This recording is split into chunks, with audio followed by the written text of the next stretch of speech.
This is episode 30, and it is 100% dedicated to each and every one of you who has been checking out each of our episodes, who's been sharing the content, who's been liking the content. This is my way to give back to you specifically. You know, most of the time we talk in generalities. Today we're gonna hit a couple really specific ones, and I want to thank everybody for sending me your questions. We're gonna get through a bunch of them, so let's do it.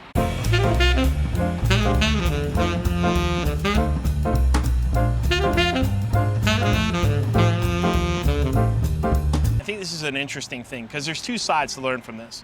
From a leadership standpoint, you have to understand that people don't care how smart you are or how capable you are until they know that you care about them, right? And the essence of success in leadership is influence, right? Leadership is influence.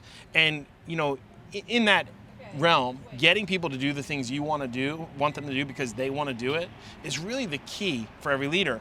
And so one of the most important things that you can ever do in any relationship that you have is let people know that you appreciate them, right? And I think that you know, there's this constant battle. When relationships are new, we pay a lot of attention, right? So if you think about an interpersonal relationship with somebody who you're courting, you're bringing flowers, you're opening doors, you're on your best behavior all the time, and you're extremely attentive to every single thing that they want. But as time goes on, right, that can begin to wane as your focus starts to go into other things, as we become comfort in the relationship we have. The truth of the matter is, though, that this is not a one-way street, right? Just like an interpersonal relationship, both parties are responsible for appreciation. And what I would say to you as an individual who maybe is feeling underappreciation, one, you have to ask yourself, what's your level of engagement? How attentive are you to the leader's needs? And vice versa, right? Because the more attentive you are, what my experience is, then ultimately you start getting that reciprocated, right? So when you show up and you're involved and you're a positive force and you're working hard and you're committed to working with whatever the vision, whatever the work is on hand, then all of a sudden you're being held up, you know, left on a pedestal, and you're being treated in a special way, and you really become part of that inner circle. And you know, leadership doesn't always mean that you have the C on your shirt, right? Leadership, you know, in the absence of leadership, leaders step up. And when you have tenure in an organization, I think that there are two types of individuals, right? There are those that are really engaged, and their attention is going to be in direct proportion to that engagement. And there are those that are somewhat disengaged. They operate on an island, and they wonder why they're on an island. And I think that this is a two-way street. You know, so my response is one is check yourself and figure out, you know, like where your level of engagement is. But two, if you're a leader and you're watching this, and you have to pay attention to your relationships, because they are what you live and die by. And you know, as simple as inviting somebody to be part of something, you know, ask them for their involvement, ask them for their opinion. You know, leadership, unfortunately, it's a lonely place sometimes. And you know, I always say it's not a democracy; it's an autocracy. You know, everyone's opinions matter, but ultimately, as the leader, you're forced to make the decisions. But you're also held to a great level of scrutiny, and to that end, you've got to make sure that you're meeting the needs of every relationship you have, and that you're nurturing those relationships.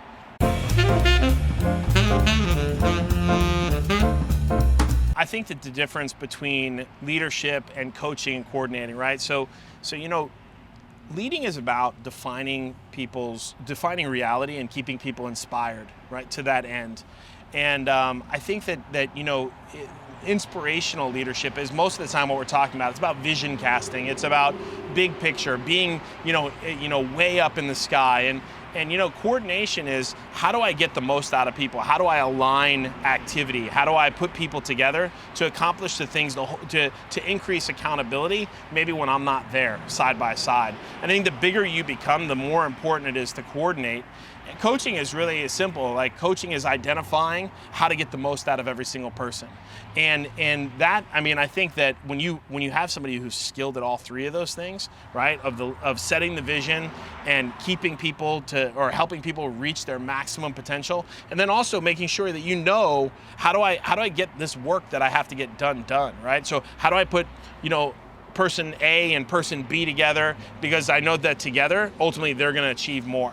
So, coordination is about management of calendar and time and resources, right? And leadership is about vision casting. It's about defining reality and keeping people inspired. And coaching is about maximizing performance, getting the most out of each and every person.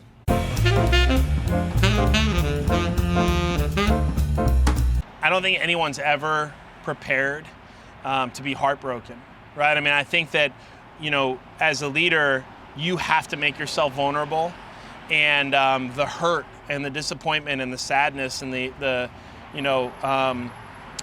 first time you get heartbroken, it's exactly like falling in love. When you have that like high school heartthrob relationship, and they break your heart, you feel like you're never gonna feel that way again, and you almost want to disengage, and like you want to distrust, and there's this like defense mechanism that we have that protects ourselves from repeated kind of personal hurt.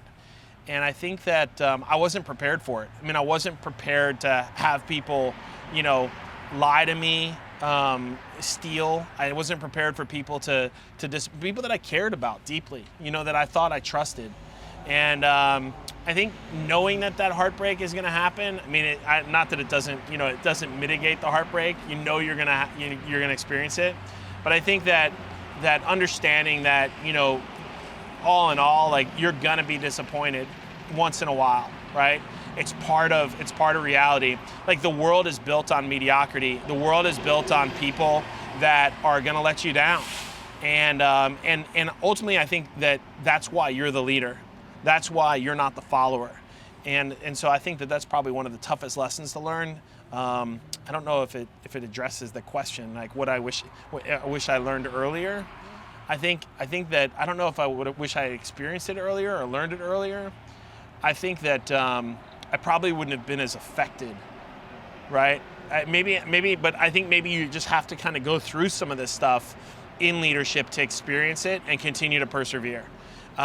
Because along the journey of life and success, like you're bound to experience things. So I don't know that necessarily I needed to learn anything earlier. I think that I learned each thing as it was necessary for my personal growth. And over time, I mean, the sum total of all those things, has put me in the position to be able to lead the way that I lead today. And I think ultimately that's the best thing. So I don't know about earlier. I probably, wouldn't have signed so many bad contracts, gotten into bad leases, overspent on happy hour. I mean, there's probably a number of things. I probably would have kept my personal relationships personal and my business relationships business. But every step of the way, I think you learn through the process. Ultimately, when you're in leadership, what you have to understand when you run a business or when you're in a leadership role inside of a business, what you need to understand is that you're always under the microscope, right? Every decision you make, every choice is open to scrutiny, and you're either going to get tremendous accolade or tremendous scrutiny. Like that's it. And it doesn't take a whole lot of mistakes to completely lose people, right? To alienate what someone's vision of you is. They hold you in high regard because you're in this role of leadership. And I think I'm in my 20s. I made horrible decisions. I probably had too many cocktails and said some inappropriate things and dated the wrong people. But I had to learn, right? I had to make those mistakes early on so that I would be in a position today where I can give the guidance and give the direction, right? When I have a young 22-year-old, I say, look, hey, don't date where you work because that could potentially lead to problems, right? And that's not to say that some people can't work through those issues, but I think that you just have to be cognizant that you're always at risk of losing influence, right? I mean, and if your success is predicated on your ability to maintain influence, that one time you drank too much and you slept in and you show up late, it sends a message to the whole organization that you're irresponsible, right? And it allows them to behave that way. And so, I think that the lesson maybe learned is that what you are is what you should expect. We don't get what we want, we get who we are. So when you behave in a certain way, you need to expect that your organization is going to behave that way. So I would be more, I think I would be just more deliberate in the choices that I made, and I would have thought through them. I would have played the movie all the way to the end and thought about, okay, if I do this, it's going to end this way. I only had to do that one time though before I learned, as soon as the happy hour goes past happy hour, you need to ask for a beer and tell people you're going to the restroom and leave out the back door. Like you know what I mean? Like and I hate to narrow it down to something as juvenile or so simple as that, but yeah, that's a metaphor for so many other things. Like, you just need to play the movie to the end and know that what are the implications of this decision? If I do this, like, what string of events will it lead to, and how can that happen? And some of that just comes with experience. So I don't know if I needed to learn it earlier, but I certainly could have saved myself a hell of a lot of mistakes. This is Hans Crump, former associate of mine, pursuing his artist career, asked a great question about how do you land the big fish when you have them going. And I actually called him personally after this and shared with him that, I think that the key, the essence to getting someone to move off the dime is to tell them a story and explain to them how missing out on this could change their life forever. And I shared with him, he was talking about a piece of artwork, and he has somebody who wants to buy the art. And what I said to him is, I asked him to tell the story of heartache, right? And did you ever have that one person that you fell in love with and you let him get away?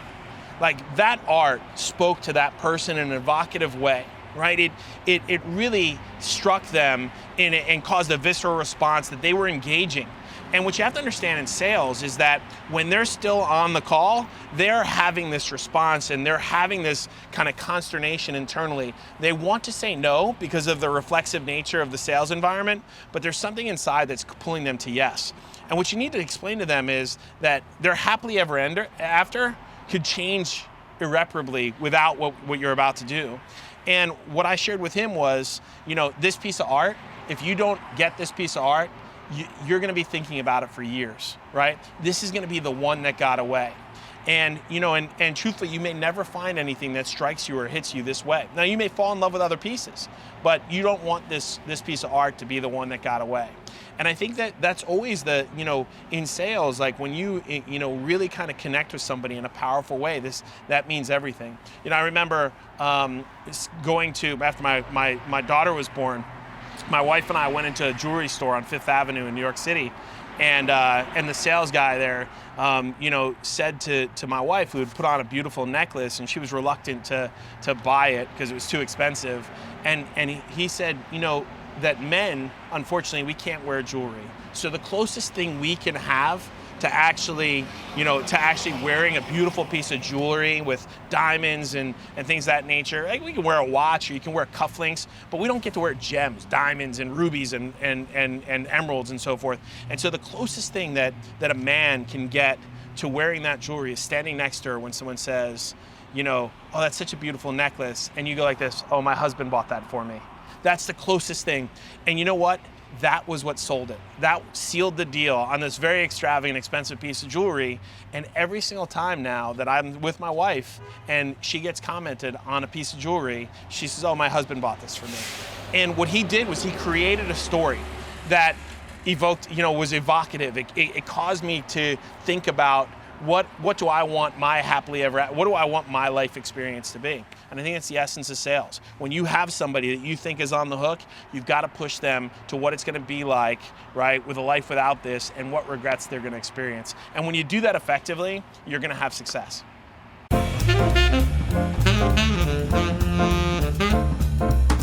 I mean, the hardest thing that I ever had to overcome in business, I think, was probably like the doubt of people that I cared about their opinions, right? So, I think that throughout the course of my life, whether it was my parents that thought I was crazy, like I was making this decision to, leave school early and pursue a career, whether it was my friends who were asking me about, like, why would you throw away your best years of your life? and start in a business. Like, you're in college, you should be enjoying this now. I think that, often that the people that we care most about are the ones that project the greatest amount of doubt, right? And some of that is about their own limited beliefs, about their lack of willingness to jump into something that's really uncomfortable. And some of it's out of concern. They don't want to see you get hurt. And I think that what that does, the natural thing that it does is it causes doubt in your head, right? And I think that's the biggest challenge, right? Is you have to be able to look that person in the eye and say, look, I don't need you to agree with my decision, but I need you to support me in it, right? This is going to be hard enough, on its own, that if I come to you and every time that we have a conversation it's negative, or I'm basically going to stop having conversations with you until I'm successful. And I think that that's really a challenge. And I think a lot of people, particularly married or in serious relationships, they have that conversation at some point where they have to say, look, I've never let you down in this relationship. I'm not about to start. And I just need you to support me. And someday, when we reap the benefits, right? We've talked on this in the past, that you can't expect other people to share in your ambition. But just don't let them take away your spirit of adventure. Don't let them take away what you know is right, like in your heart. And so for me, I think some of that self-doubt was hard to get past. Not that I doubted myself or the opportunity, but just that those people kind of put in my brain, maybe this isn't the right decision, right? They caused me to have some reflection, and I had to power through it. And I'll tell you, I think it caused me at some points down the road to kind of say, is this all I'm meant to do? Is this really the space that I'm supposed to be in? And, when it's right, it's right. Right. So, I think if you're really an entrepreneur, you're brought back, just like a compass is to true north, you're brought back to your purpose and to your reason. But I think that's probably the biggest challenge that anybody has to overcome is the people you have to sell first are the people that care about you. And the expectation is that they're going to be the most supportive. And usually they're the biggest assholes. They're the biggest, most difficult detractors, negative, right? And they'll continue to throw it at you. Why don't you get a job? Why don't you stop being so silly? Why don't you stop being so foolish? I mean, rarely are they celebrating the fact that you got a mortgage on your house in order to make things happen. Rarely are they celebrating the fact that you left college or that you decided to quit a six-figure job to pursue this other endeavor. They're just constantly scratching their heads. So, I think that's probably the biggest challenge anyone has to overcome. It's a hell of a lot easier to jump off the cliff when you're not carrying a bag of responsibility and a bag of other people's negativity, right? I mean, that parachute's a lot, needs to be a lot bigger when you're carrying all that shit with you.